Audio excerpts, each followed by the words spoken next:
Now joining me, Congressman Steve Scalise. He is the House Majority Leader. So, Mr. Scalise, you know, Rome wasn't built in a day. Brick by brick, hour by hour, step by step. Seems to me this is a very good first step for conservative governance and for conservative economic growth. What are you saying about it? What are you hearing about it? Tell us more, sir, please. Well, Larry, I share the points you make, and this is a really important first step. Just the fact that we're here in Washington with Joe Biden as president talking about how much money Washington is cutting in spending. That's the first time that's happened in over 2 years. Every single week of Joe Biden's presidency under Nancy Pelosi as Speaker, they were talking about how much more to spend, and they spent trillions more.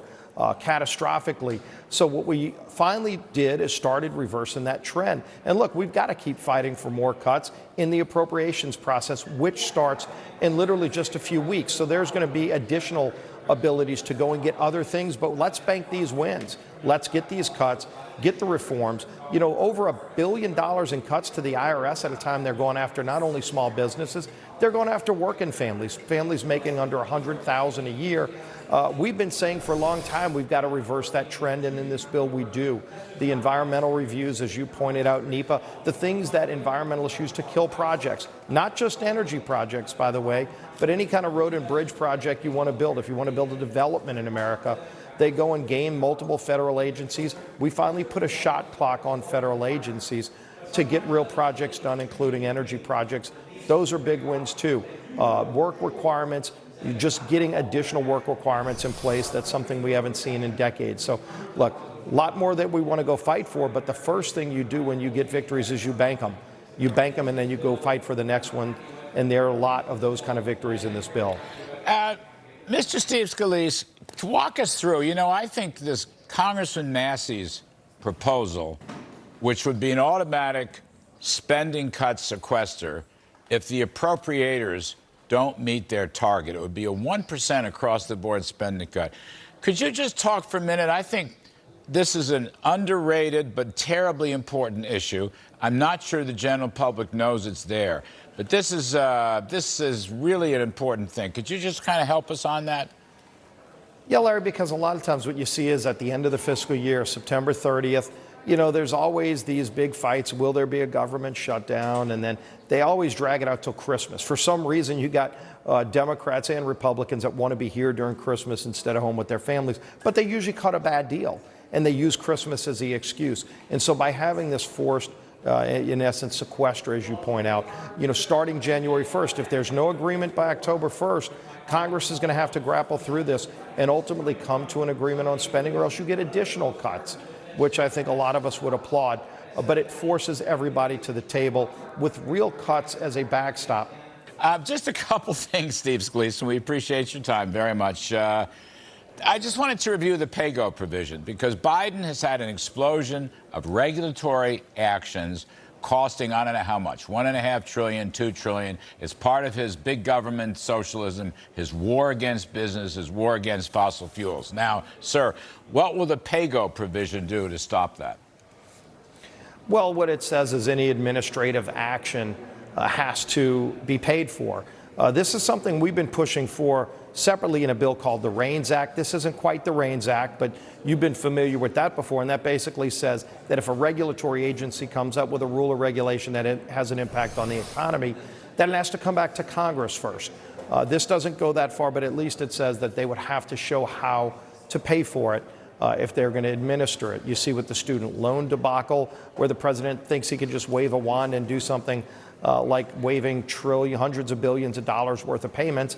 Again, we're fixing that. We're making those payments come back. That's going to be $60 billion savings just in the first year by restarting those loans again. And I think the Supreme Court will take care of that ultimately when they finally make a ruling on the president's legality of whether he can waive student loan debt. I think we're going to win that in the courts. But in the meantime, it forces them to start making those payments again. And one other thing, we just put it on the full screen. I want to put it on the full screen again. You may not see this, but FY24, the McCarthy deal reduces substantially below the Biden budget proposal. This is for domestic discretionary, excluding veterans. But it's like $139 billion below the Biden proposals, which probably would have been the CBO baseline. And also, Mr. Scalise, is below the FY23 number, which is what Kevin McCarthy promised all along. So you got big spending cuts, and you've got promises kept, even though you have to compromise in divided government. I think the spending side of this is outstanding. And, I think folks should understand that. Yeah, and Larry, again, point to the last time Congress actually passed a major deal on a debt ceiling that included real spending cuts day one.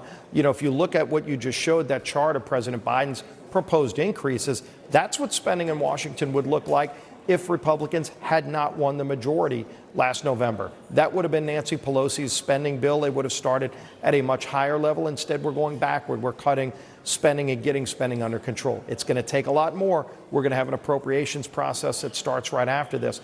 But you've got to start with the first step, and that is to actually cut spending instead of increasing spending. People in this town aren't used to that. This bill finally does that. Steve Scalise, just last point on the legislative issues. Will the House Rules Committee vote this thing out of committee today? I'm confident it'll come out of Rules Committee today, and then tomorrow we'll start the process of voting. We have got the previous question and rule tomorrow around 3:30, and then by 7:30, we'll have a full debate and then vote on the package itself. What do you think? I mean, I know you're going to say it's going to pass. I personally hope the thing passes. How many Republican votes do you think you'll get? Well, you saw the Wall Street Journal editorial today on why this is important for us to pass this bill. And I think you're seeing in a lot of different parts of our conference, you've got some for and some against, but ultimately a lot of members are for this because they know you're finally banking some spending cuts. Let's go get more. I want a lot more, but I surely want to bank the first round of cuts. And that's what you do by passing this bill, but also the reforms.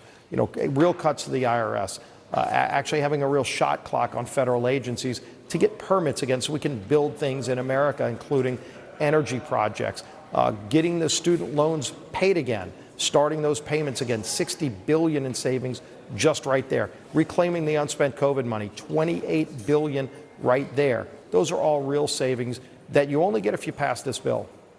Terrific stuff. Majority Leader Steve Scalise, we appreciate it very much, sir. Talk soon. Great being with you, Larry. Thanks. All right.